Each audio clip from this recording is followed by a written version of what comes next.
This sermon, Enticing Spirits, was delivered on July 24th, 1955 at the Branham Tabernacle, Jeffersonville, Indiana, USA. கர்த்தராகிய இயேசு கிறிஸ்துவின் பரிசுத்த நாமத்துக்கு மகிமை உண்டாவதாக. நம்முடைய அருமை சகோதரனும் 20ஆம் நூற்றாண்டின் தீர்க்கதரிசியுமான வில்லியம் மரியம் பிரென்னம் அவர்களால் 1955ஆம் வருடம் ஜூலை மாதம் 24ஆம் தேதியன்று அமெரிக்கா, இண்டியானா, ஜெஃபர்சன்வில்லில் உள்ள பிரென்னம் ஜெபக்கூடாரத்தில் என்டைசிங் ஸ்பிரிட்ஸ், நயவஞ்சகமான ஆவிகள் என்ற தலைப்பின் கீழ் கொடுக்கப்பட்ட செய்தியை இப்பொழுது நீங்கள் தமிழாக்கத்துடன் கேட்கப் போகிறீர்கள்.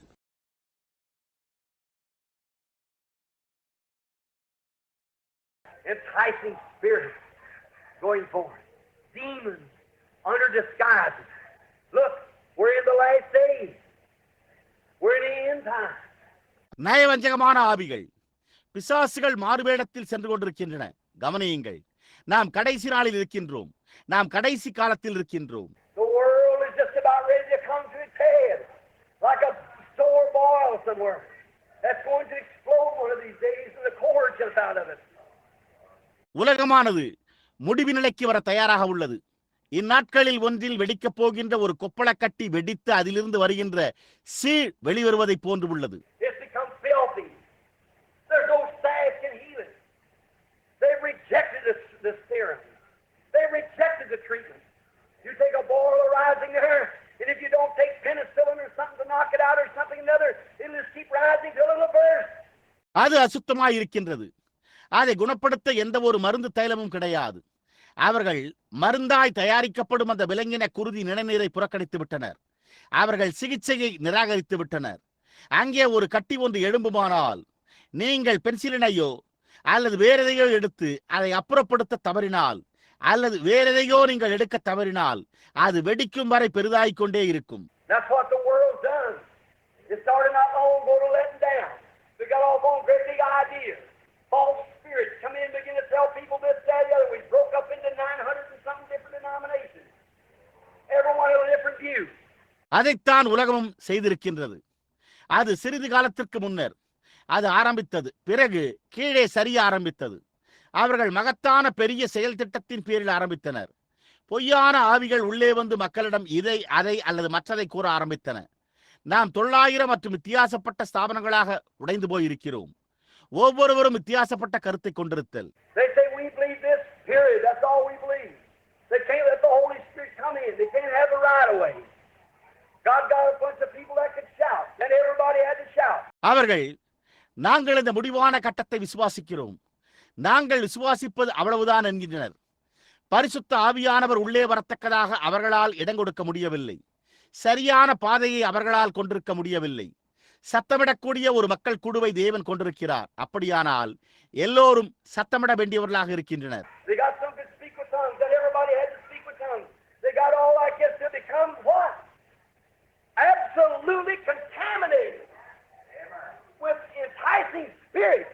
அந்நிய பாஷையில் பேசக்கூடிய சிலரை அவர்கள் கொண்டிருக்கின்றனர். அப்படியானால் எல்லோரும் அந்நிய பாஷையில் பேச வேண்டியவர்களாக இருக்கின்றனர். அது என்ன? நயவஞ்சகமான ஆவிகளாக முற்றிலும் மாசுபடுத்தப்படும் அளவிற்கு அவர்கள் இதை போன்ற எல்லாவற்றையும் பெற்றுக் கொண்டனர்.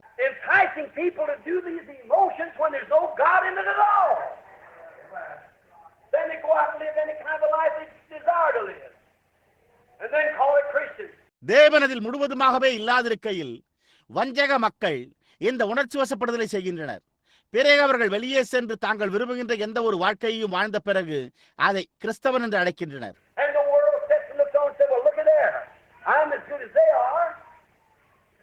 ஆகவே உலகமானது உட்கார்ந்து கொண்டு பார்த்து, சரி அங்கே பார், அவர்களைப் போலவே நானும் நல்லவனாக இருக்கிறேன் என்கிறது.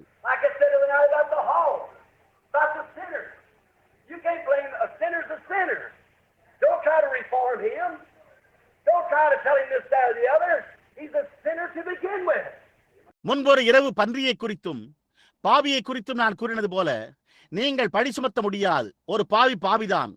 அவனுடைய தவற்றை அகற்ற திருத்த முயலாதீர்கள். அவனிடம் இதை, அதை அல்லது மற்றதை கூற முயற்சிக்காதீர்கள். ஆரம்பத்திலேயே அவன் ஒரு பாவியாக இருக்கிறான்.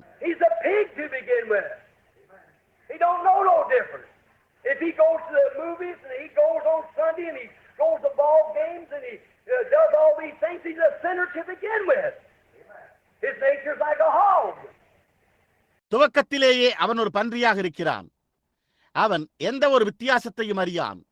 அவன் திரைப்படங்களுக்கு செல்வானானால் அவன் ஞாயிற்றுக்கிழமை செல்வான். அவன் குழு நடன ஆட்டங்களுக்கு செல்வான். அவன் இந்த எல்லாவற்றையும் செய்கிறான். துவக்கத்திலேயே அவன் ஒரு பாவியாக இருக்கிறான். அவனுடைய சுவாபம் ஒரு பன்றியின் சுவாபமாக இருக்கின்றது.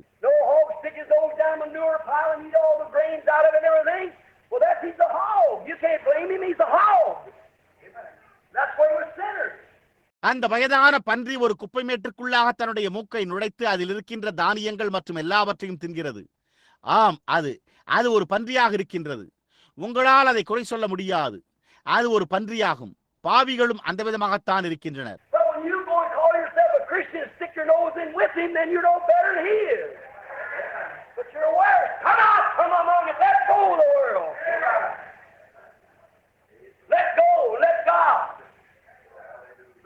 ஆனால் நீங்கள் சென்று உங்களை ஒரு கிறிஸ்தவன் என்று அழைத்துக் கொண்டு அவன் செய்கின்ற காரியங்களில் உங்கள் மூக்கை நுழைத்துக் கொள்வீர்களானால் அப்பொழுது அவனை விட நீங்கள் மேலானவர்கள் அல்ல. ஆனால் நீங்கள் மிக மோசமாக இருக்கிறீர்கள். அதன் மத்தியிலிருந்து வெளியே வாருங்கள். நாம் உலகத்திலிருந்து புறம்பே செல்வோமாக. நாம் செல்வோம். தேவனை அனுமதிப்போம். நாம் செல்வோம்.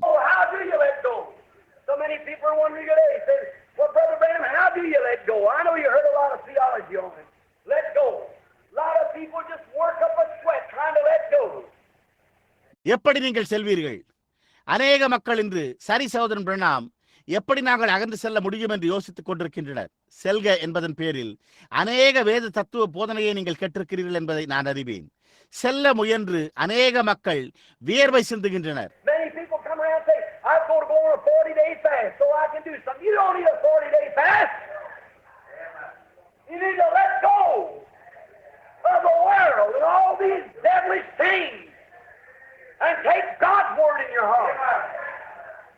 அநேக மக்கள் வந்து நான் ஏதாவது ஒரு காரியத்தை செய்யும்படியாக 40 நாள் உபவாசம் மேற்கொள்ளப் போகிறேன் என்று கூறுகின்றனர். உங்களுக்கு 40 நாள் உபவாசம் தேவையே இல்லை. உலகம் மற்றும் இந்த எல்லா பேய்த்தனமான காரியங்களையும் செல்லவிட்டு உங்கள் இதயத்தில் தேவனுடைய வார்த்தையை நீங்கள் எடுக்க வேண்டியவர்களாக இருக்கிறீர்கள்.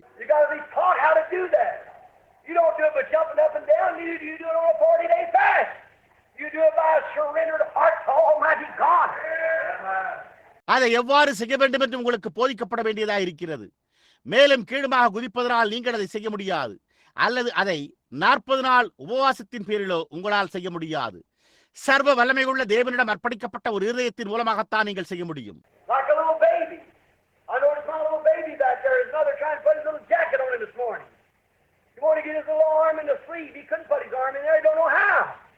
ஒரு சிறு குழந்தையை போன்று அங்கே இருக்கின்ற என் சிறிய குழந்தையை நான் கவனித்தேன். இக்காலை அவனுடைய தாய் அந்த சிறு சட்டையை போட முயற்சித்துக் கொண்டிருந்தாள்.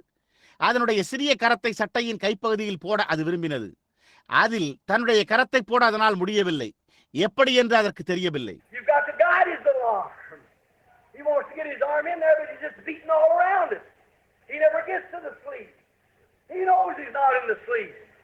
அதனுடைய சிறிய கரத்தை நீங்கள் வழிநடத்த வேண்டியவர்களாக இருக்கிறீர்கள். தன்னுடைய கரத்தை அதனுள் வைக்க அது விரும்புகிறது, ஆனால் அது அதை இங்குமங்கும் புரட்டி போடுகிறது. சட்டையின் கைப்பகுதிக்கு அதனால் செல்ல முடியாது. சட்டையின் கைப்பகுதியில் அது இல்லை என்று அறிந்திருக்கிறது.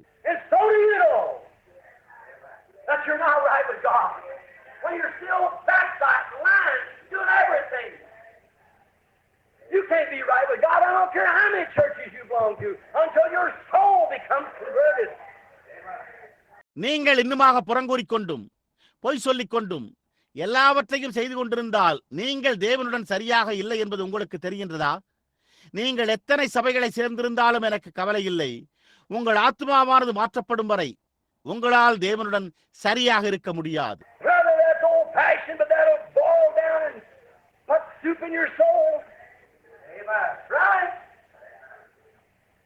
சகோதரனே, அது பழமை நாகரிகமாகும்.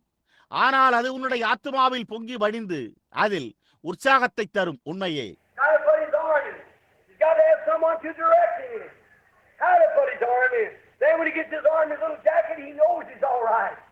தன்னுடைய கரத்தை அதற்குள் வைக்க முயற்சிக்கின்றது.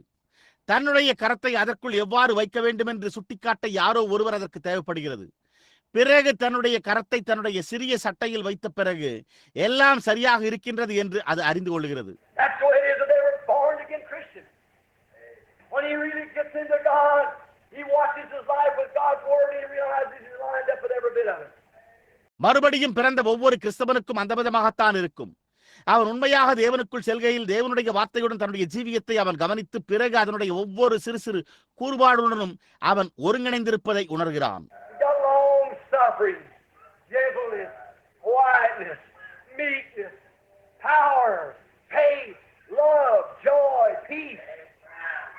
அவன் நீடிய பொறுமை, தயவு, அமைதி, சாந்தம், வல்லமை, விசுவாசம், அன்பு, சந்தோஷம், சமாதானம் என்பவளை கொண்டிருப்பான்.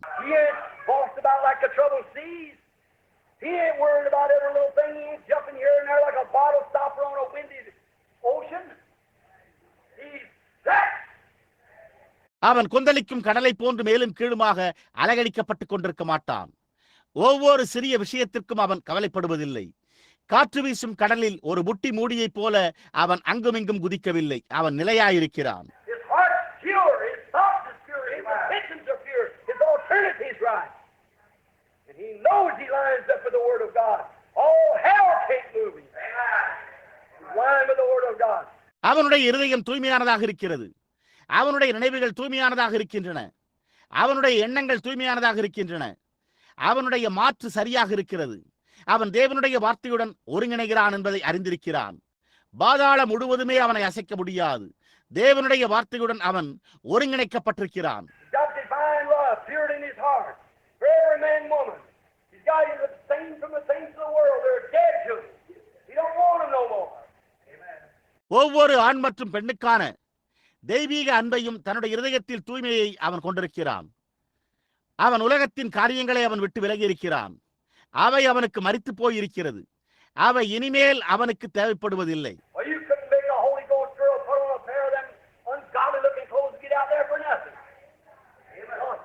ஏன் பரிசுத்த ஆவியால் நிறையப்பட்ட அந்த பெண்ணை உங்களால் தேவபக்தியற்றதாய் காணப்படுகின்ற ஒரு ஜோடி ஆடைகளை அணிய வைத்து அங்கே தேவையில்லாமல் அவளை செல்ல வைக்க முடியாது, இல்லையா?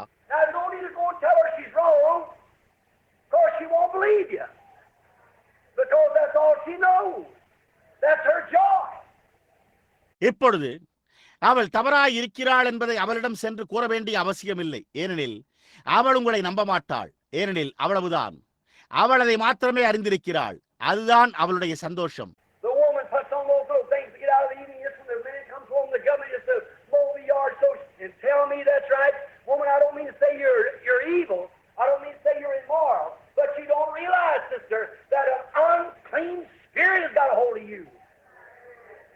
அந்த பெண் அந்த சிறிய காரியங்களை அறிந்து கொள்கிறாள்.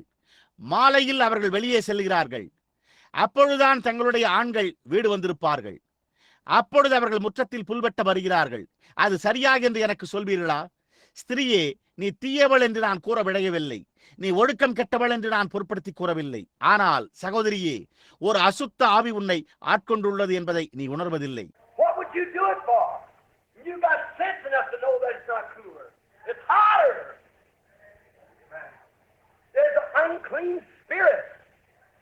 நீ அதை எதற்காக செய்கிறாய்? அது குளுமையாக இல்லை என்பதை அறிந்து கொள்ளும் போதுமான பகுத்தறிவு இருக்கின்றது. அது உஷ்ணமாக உள்ளது. ஒரு அசுத்தாவி அதில் இருக்கிறது.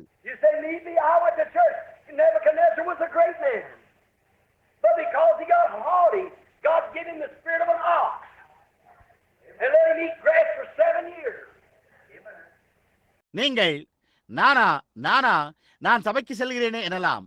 நேபுகாத் நேச்சார் ஒரு மகத்தான மனிதனாய் இருந்தான். ஆனால் அவன் மேட்டுமை கொண்டதினால் தேவன் அவனுக்கு காளையின் ஆவியை கொடுத்து 7 வருடங்கள் அவன் புல்லை தின்ன விட்டு விட்டார்.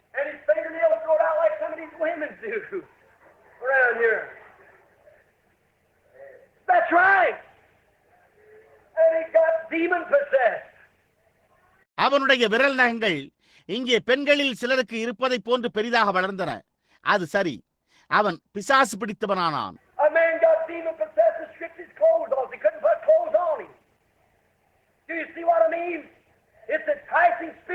ஒரு மனிதன் பிசாசினால் பீடிக்கப்பட்டு அவனுடைய ஆடைகளை எல்லாம் களைந்து போட்டான். அவன் மேல் துணிகளை போட்டு அவனை மூட அவர்களால் முடியவில்லை. நான் என்ன கூற விளைகிறேன் என்று புரிகின்றதா? அது நயவஞ்சகமான ஆவிகளாகும்.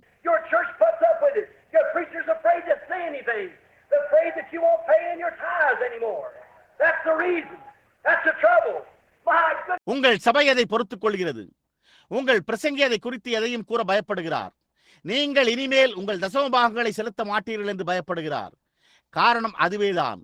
அதுதான் தொல்லை. என்னே ஓ How you going to preach to a bunch of buzzers that you get them converted and right with God to begin with? They root their nose and dead stuff all the time, watching these jumping out in old-fashioned revival, sweep from coast to coast. நீங்கள் அவர்களை மனமாற்றமடைய செய்து தேவனுடன் அவர்களை சரியாக செய்தால் ஒழிய எப்படி நீங்கள் அந்த பருந்து கூட்டங்களுக்கு பிரசங்கிக்கப் போகிறீர்கள்? அவை தங்கள் மூக்கை எந்நேரமும் அந்த செத்த பிணங்களுக்குள் தான் நுழைத்து நின்று கொண்டிருக்கும். உங்களுக்கு தேவையானது என்னவெனில் தேவையற்றதை வெளியே எறிந்து கரைக்கு கரை வேகமாய் அடித்து செல்லுகின்ற ஒரு பழமை நாகரிக எழுப்புதல். To get men and women right with God. Let loose the things of the world. Let loose the petty, soft pedal preaching. Amen. Preach the gospel. மற்றும் ஆண்களையும் பெண்களையும் தேவனுடன் சரியாக செய்வதேதான். உலகத்தின் காரியங்களை எல்லாம் கட்டவிழ்த்து விடுங்கள். செல்லமாக மிருதுவாக பிரசங்கிப்பதை விட்டுவிடுங்கள். ஆமென். சுவிசேஷத்தை பிரசங்கியுங்கள். God said so. If you love the world, things of the world, the love of God not even in you. தேவன் அவ்விதமாக கூறினார். நீங்கள் உலகத்தை அல்லது உலகத்தின் காரியங்களை நேசித்தால் தேவனுடைய அன்பு உங்களுக்குள் இல்லை. People can jump up and down and shout all night long and speak in tongues like corn, peas, or dry cowhide. Walk right out the next morning with enough temper to fight a buzzsaw. மக்கள் மேலும் கீழும் குதிக்கலாம். இரவு முழுவதும் சத்தமிட்டு உலர்ந்த மாட்டுத்தோலின் மீது பட்டாணி கடலைகளை கொட்டுவது போல அந்நிய பாஷையில் பேசலாம். பிறகு அடுத்த நாள் காலை வெளியே சென்று போதுமான கோபத்துடன் சண்டையிடுவார்கள். Go right on out and tell something in the church that will cause the whole church to be broke up. It's nothing in the world but enticing demon spirits. சரியாக வெளியே சென்று பிறகு சபையில் ஏதோ ஒன்றை கூறி அது முழு சபையும் உடைந்து போக செய்யும். அது உலகத்தில் இருக்கின்ற நயவஞ்சக பிசாசின் ஆவிகளை தவிர வேறொன்றும் இல்லை. You want to come back to the word where God is purity, is holy. Amen. Right. Enticing spirits, versing the word of God. வார்த்தைக்கு திரும்ப வர விரும்புகிறீர்களா? அதில் தேவன் தூய்மையும் பரிசுத்தமாய் இருக்கிறார். ஆமேன். அது சரி. தேவனுடைய வார்த்தையை உச்சரித்துக் கொண்டிருக்கிற நயவஞ்சக ஆவிகளாயிற்று. Here's a man not long ago got a little woman. Catholic's got a dazzle there. In her time of her menopause, it comes out in her hands and her forehead. If a good Holy Ghost preacher I thought. இங்கே சிறிது காலத்திற்கு முன்னர் இங்கே ஒரு மனிதன் ஒரு பெண்ணை கொண்டிருந்தான். கத்தோலிக்கர்கள் அங்கே 12 பேரை கொண்டிருந்தனர். அவளுடைய இறுதியாக மாதவிடாயின் நிறுத்த காலங்களில் அது அவளுடைய கைகளிலும் அவளுடைய நெற்றியிலும் வெளிவந்தது. ஒரு நல்ல பரிசுத்தாவியின் பிரசங்கியானவன் நான் நினைத்தேன். That man had a bottle of that stuff out of her hand going around anointing people with it. Mercy is Antichrist. I don't care if blood comes from her nose or from her head or where. அவள் கைகளிலிருந்து வெளிவந்த அதை ஒரு புட்டியில் பிடித்து வைத்திருந்து ஒரு மனிதன் அதை கொண்டு மக்களை அபிஷேகம் பண்ணி கொண்டிருந்தான். இரக்கம், அது அந்தி கிறிஸ்து. அவளுடைய மூக்கில் இருந்தோ அல்லது அவளுடைய தலையிலிருந்தோ அல்லது எதிலிருந்தோ ரத்தம் வந்தால் கூட அது எனக்கு ஒரு பொருட்டல்ல. Brother, there's no blood will take the place of Jesus Christ. That's the only blood I know anything about. She might have oil poured out of one hand and wine. சகோதரனே, தேவனுடைய குமாரனாகிய இயேசு கிறிஸ்துவின் இடத்தை எந்த ஒரு ரத்தத்தினாலும் எடுத்துக்கொள்ள முடியாது. எனக்கு தெரிந்திருப்பதெல்லாம் அந்த ஒரே ஒரு ரத்தம் தான். அவளுடைய ஒரு கையிலிருந்து எண்ணெயும் மற்றொரு கையிலிருந்து திராட்சரசமும் ஊற்றிக் கொண்டிருக்கிறவர்களா இருக்கலாம். But it's the few using it in any form of religion. It's the devil. See how preachers will fall for such stuff as that. ஆனால் அதை எந்த ஒரு மத உருவில் நீ உபயோகப்படுத்தினாலும் அது பிசாசாகும். அந்த விதமான ஒரு காரியத்திற்கு பிரசங்கிகளும் கூட விடுவதை காணும் போது What we need to come back to the guidebook, back to the Word of God. This is the Word of God, the blessed old Bible. நமக்குள்ள தேவை என்றவனில் வழிகாட்டி புஸ்தகத்திற்கு திரும்ப வருவதுதான், தேவனுடைய வார்த்தைக்கு திரும்ப வருவதுதான். இதுதான் அந்த ஆசீர்வதிக்கப்பட்ட வேதாகமாகிய தேவனுடைய வார்த்தையாகும். Say, well, I'm afraid to become that, Brother Branham. I'm afraid that I'll lose some of my joy. What's the matter? You don't know what joy is. Amen. சரி சகோதரன் பிரணாமே, அந்த விதமாவதற்கு எனக்கு பயமாய் உள்ளது. என்னுடைய சந்தோஷத்தில் சிலவற்றை நான் இழக்க வேண்டி இருக்குமே எனலாம். என்ன ஆயிற்று? சந்தோஷம் என்றால் என்னவென்று உங்களுக்கு தெரியுமா? I said I don't condemn the drunkards for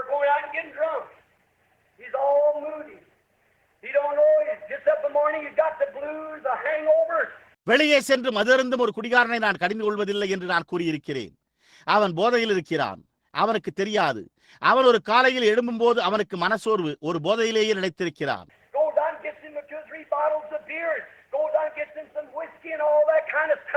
வெளியே சென்று தனக்கு 2 அல்லது 3 மதுபான புட்டிகளை வாங்கிக் கொண்டு பிறகும் வெளியே சென்று மதுபான மற்றும் அதை போன்ற எல்லா மதுவகைகளையும் வாங்கிக் கொள்கிறான்.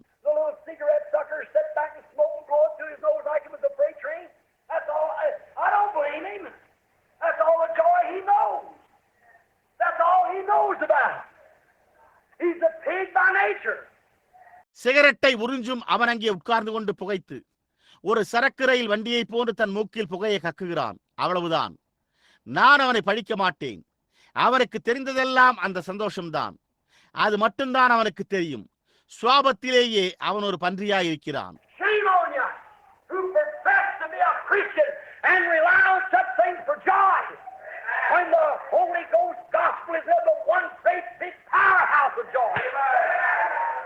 சந்தோஷம் என்று இந்த காரியங்களின் பேரில் சார்ந்து கொண்டு கிறிஸ்தவன் என்று கூறிக்கொள்ளும் உனக்கு வெட்கம் உண்டாவதாக.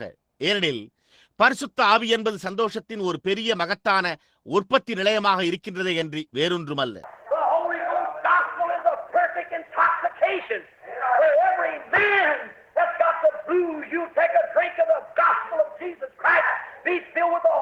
மனச்சோர்வு கொண்டிருக்கிற ஒவ்வொரு மனிதனுக்கும் பரிசுத்த ஆவியின் சுவிசேஷம் தான் ஒரு பரிபூர்ண மட்டுமீறிய கிளர்ச்சி போதையாகும். நீங்கள் இயேசு கிறிஸ்துவின் சுவிசேஷத்தின் பானத்தை குடித்து பரிசுத்த ஆவியால் நிரப்பப்பட்டிருப்பீர்களானால்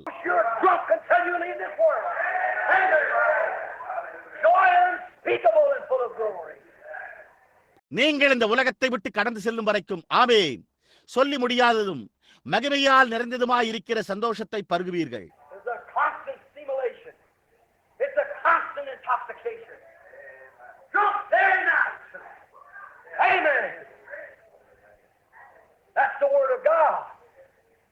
நிலையான ஒரு ஊக்க உணர்ச்சியானது இருந்து கொண்டே இருக்கிறது. இரவும் பகலும் ஒரு நிலையான மட்டுமீறிய கிளர்ச்சி போதையாகும். ஆமென். அதுதான் தேவனுடைய வார்த்தையாகும்.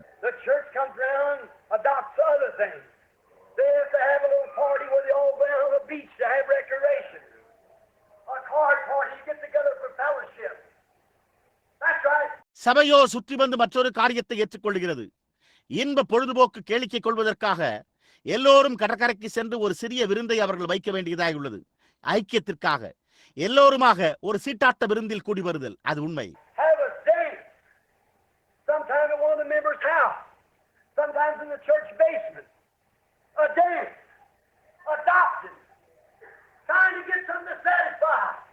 சில நேரத்தில் ஒரு அங்கத்தினர் வீட்டிலோ சில சமயங்களில் சபையின் அடித்தளத்தில் நடனத்தை வைக்கின்றனர். ஒரு நடனம் திருப்தி கொள்வதற்காக ஏதோ ஒன்றை பெற முயற்சித்து தத்தெடுக்கின்றனர்.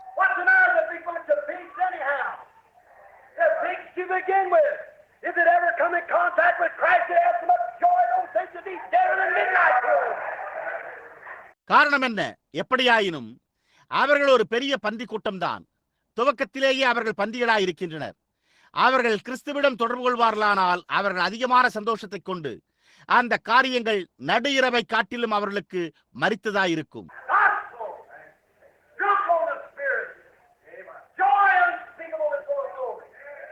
சுவிசேஷமானது ஆவியினால் பருகப்படுமானால் சொல்லி முடியாததும் மகிமையால் நிறைந்ததுமாயிருக்கிற சந்தோஷமாயிருக்கும்.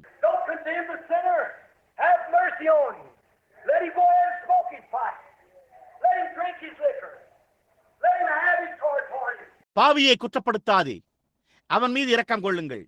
அவன் இன்னுமாக தன்னுடைய குழாயில் புகைப்பிடிக்கட்டும், தன்னுடைய மதுவை அவன் குடிக்கட்டும், தன்னுடைய சீட்டாட்ட விருந்தை அவன் கொண்டிருக்க விட்டுவிடுங்கள்.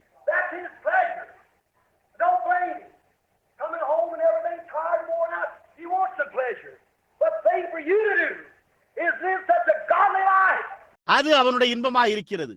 அவனை பழிக்காதீர்கள். அவன் மிகவும் களைப்புற்று சோர்வடைந்து வீட்டுக்கு வருகையில் ஏதோ ஒரு இன்பம் அவனுக்கு தேவைப்படுகிறது. நீயோ செய்ய வேண்டியது ஒரு தெய்வீக வாழ்க்கையை வாழ்வதே ஆகும்.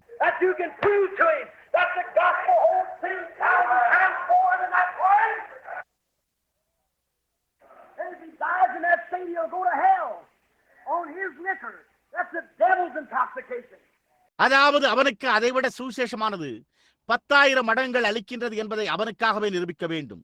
அவன் அந்நிலையில் மரிப்பானானால் தன்னுடைய மதுவில் அவன் நரகத்திற்கு செல்வான். அதுதான் பிசாசின் மட்டுமீறிய கிளர்ச்சி போதையாகும்.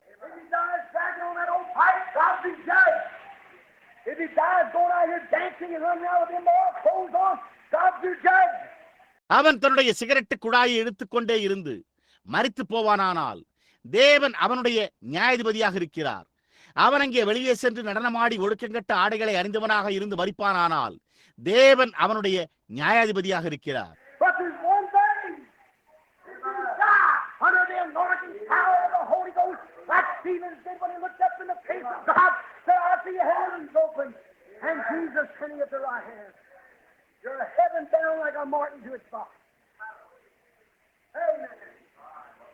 ஆனால் ஒரு காரியம் இருக்கின்றது.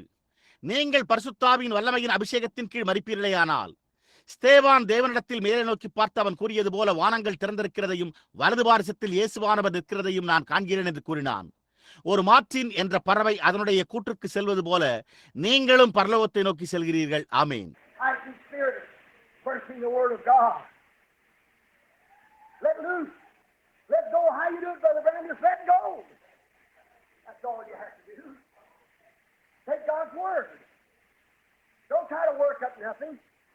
தேவனுடைய வார்த்தையை உச்சரிக்கும் நயவஞ்சக ஆவிகள், அதை அப்படியே விட்டுவிடுங்கள், போகட்டும்.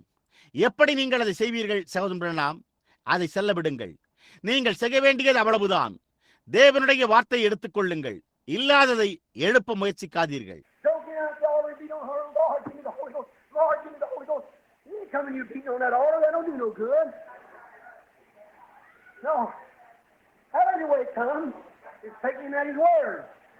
பீடத்தண்டை சென்று அதன் மேல் அடித்து தேவனே எனக்கு பரிசுத்தாவியை தாரும், கர்த்தாவே எனக்கு பரிசுத்தாவியை தாரும் என்று கூச்சலிடாதீர்கள்.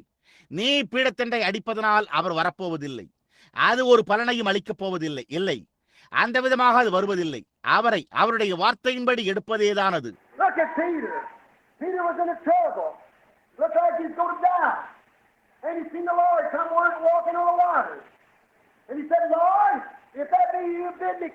பேதுருவை பாருங்கள். பேதுரு ஒரு தொல்லையில் இருந்தான். அவன் மரித்து போவான் என்பது போல காணப்பட்டான். கர்த்தர் ஜனத்தின் மேல் நடந்து வருவதை அவன் கண்டான். அவன், ஆண்டவரே, அது நீரேயானால் நான் வர கட்டளையிடும் என்றான். கர்த்தர் வா என்றார்.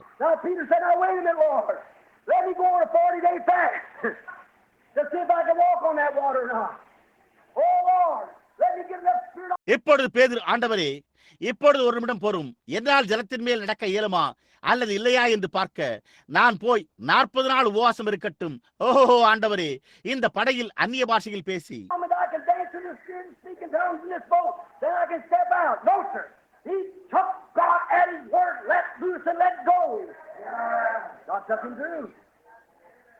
ஆவியில் நடனமாடத்தக்கதாக போதுமான ஆவியை நான் பெற்றுக் கொள்ளட்டும்.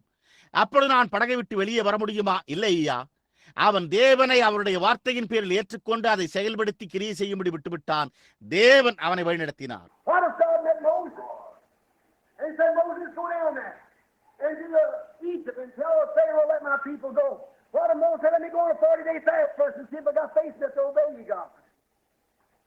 தேவன் மோசேயை சந்தித்து அவர், மோசே, நீ எகிப்துக்கு சென்று பார்வோனிடம் என் ஜனங்களை போகவிட வேண்டும் என்று சொல்லு என்று கூறியிருப்பாரானால் எப்படி இருக்கும்?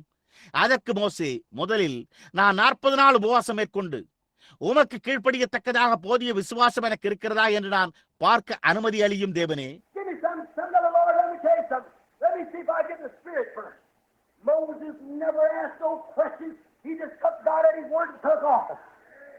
எனக்கு ஏதாவது ஒன்றை, வேற ஏதாவது ஒன்றை தாரும் கர்த்தாவே. உமக்கு நான் ஒன்றை கூறட்டும்.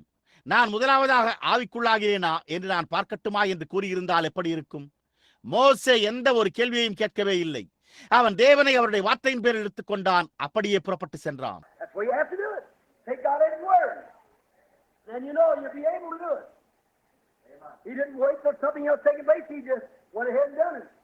அந்த விதமாகத்தான் நீங்கள் செய்ய வேண்டியவர்களாக இருக்கிறீர்கள்.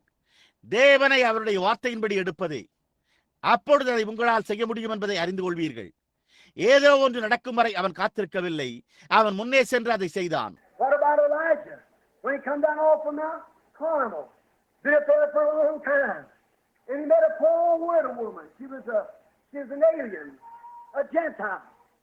நீண்ட காலமாக அங்கே மேலே கர்மேல் பர்வதத்திலிருந்து பிறகு கீழே எலியா வந்தபோது என்ன ஆயிற்று? அவன் ஒரு ஏழை விதவை ஸ்திரியை சந்தித்தான். அவள் ஒரு அந்நிய பெண், ஒரு புறஜாதி ஆவாள். And when he met her down there, she was picking up some sticks in the yard. And God told him to go down there to that widow's house. What a place for the preacher to go. அவன் அவளை அங்கே சந்தித்த போது அவள் முற்றத்தில் விறகுகள் பொறுக்கிக் கொண்டிருந்தாள். தேவன் அவனிடம் அங்கே உள்ள அந்த விதவையின் வீட்டிற்கு செல் என்று கூறினார். ஒரு பிரசங்கி செல்லத்தக்கதான எப்படிப்பட்ட ஒரு இடம் அது?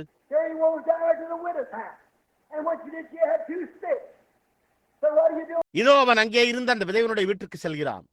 அவள் பொறுக்கின போது அவள் 2 விறகுகளை வைத்திருந்தாள். அவன் என்ன செய்து கொண்டிருக்கிறாய் என்றான்.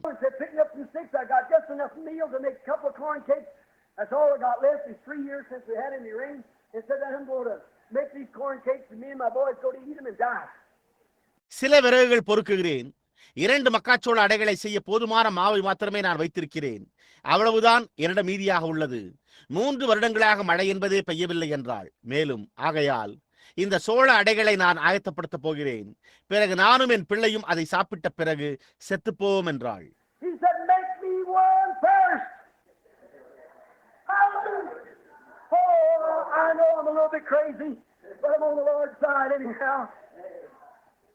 அப்பொழுது அவர் முதலில் எனக்கு ஒன்று ஆயத்தப்படுத்து என்று கூறினான். அல்லேலூயா! ஓ, நான் சிறிது நியாயமற்றவனாக இருக்கிறேன் என்பதை நான் அறிவேன். ஆனால் எப்படியாயினும் நான் கர்த்தரின் பட்சத்தில் இருக்கிறேன்.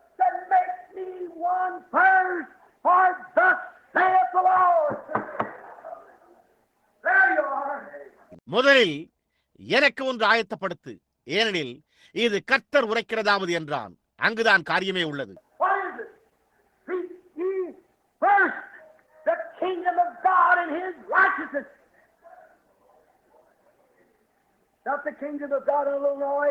அது என்ன? முதலாவது தேவனுடைய ராஜ்யத்தையும் அவருடைய நீதியையும் தேடுங்கள். தேவனுடைய ராஜ்யம் ஒரு சிறு கூச்சல் அல்ல.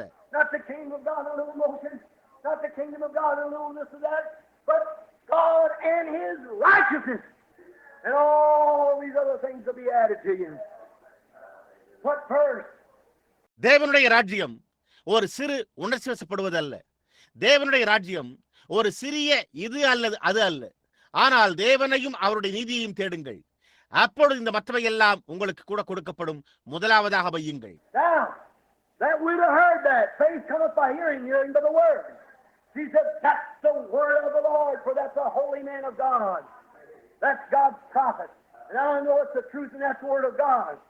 இப்பொழுது அந்த விதவை அதை கேட்டாள். விசுவாசம் கேள்வியினாலே வரும், கேள்வி தேவனுடைய வசனத்தினாலே வரும். அவள் அது கர்த்தருடைய வார்த்தையாகும், ஏனெனில் அவர் தேவனுடைய பரிசுத்த மனிதனாவார். அது தேவனுடைய தீர்க்கதரிசியாகும். அது உண்மை என்பதை நான் அறிவேன். ஆகவே அது தேவனுடைய வார்த்தையாகும் என்றாள்.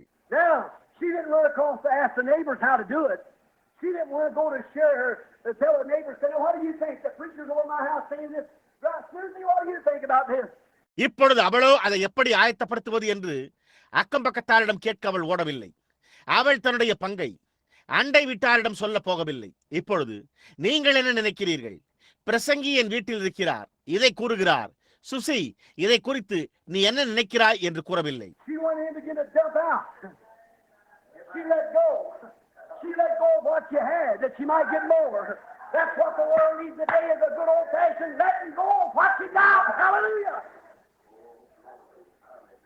அவள் உள்ளே சென்று கொட்ட ஆரம்பித்தாள்.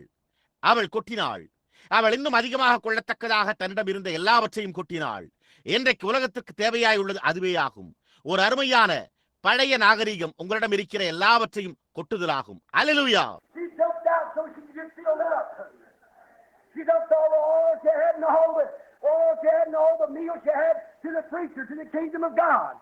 அவள் நிரப்பப்பட ஏதுவாக அவள் வெளியே கொட்டினாள்.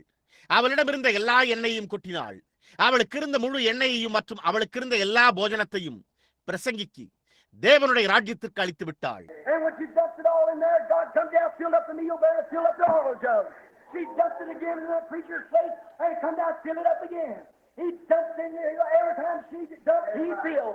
ஆகவே அவள் எல்லாவற்றையும் சேர்த்து அங்கே அதில் கொட்டின போது தேவன் கீழே வந்து மாவு பானையை நிறைத்தார், எண்ணெய் கலசத்தை நிறைத்தார். அவள் மறுபடியும் அதை பிரசங்கியின் தட்டில் கொட்டினாள். அது திரும்பவும் வந்து மறுபடியும் அதை நிரப்பிற்று. அவர் உள்ளே கொட்டினார். அவள் ஒவ்வொரு தடவையும் கொட்டின போது அவர் நிரம்ப செய்தார். I'll say today, a man will dump out all this nonsense of carrying on impersonating Christianity and let the Holy Ghost take its place. There'll be a revival sort of 8 and 10 Street that'll sweep the whole night. இன்றைக்கு மனிதனானவன் இந்த எல்லா உணர்ச்சிப்பட்டுக் கொண்டே இருக்கிற முட்டாள்தனத்தையும் மற்றும் கிறிஸ்தவத்தை போலியாக செய்து கொண்டிருப்பதையும் வெளியே கொட்டி பரிசுத்த ஆவியானவர் தம்முடைய இடத்தை எடுத்துக்கொள்ள அனுமதிப்பானால் தேசம் முழுவதும் அடித்துச் செல்லும் ஒரு எடுப்பதிலானது 8வது மற்றும் பெண் தெருவில் ஆரம்பிக்கும் என்று நான் கூறுவேன்.